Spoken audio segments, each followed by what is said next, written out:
It's shocking video of a customer throwing soup into a restaurant manager's face. The customer ordered a spicy menudo soup. It's a popular Mexican soup, and she claims that it was so hot it actually melted the top of the takeout container.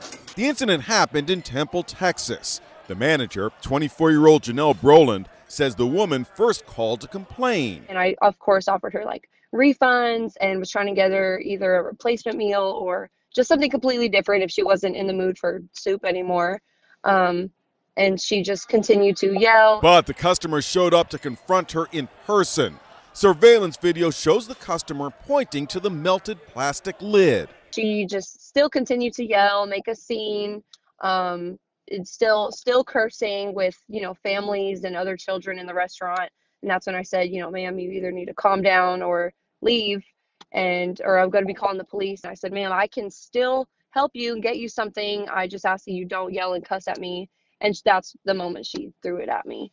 When cooked, soup can reach a temperature in excess of 200 degrees. Fortunately, the soup had cooled down when it was thrown into her face, but she says it still stung. The warmth of the soup was not enough to really burn me. I mean, as you can see, I have no injuries from that itself, but the spices from the soup are what my eyes were stinging so bad. They were burning, and the spices were all like inside of the top part of my nose, and it caused me to have a nosebleed. The customer walked out, but she has been identified, and according to social media accounts, she's a nurse at a local hospital. It's so shocking to watch. If you could speak to her, what would you say to her? I really don't have anything to say to her. I just kind of really hope that she learns her lesson, that people are not going to tolerate being treated that way ever. Police are investigating to determine whether charges will be filed.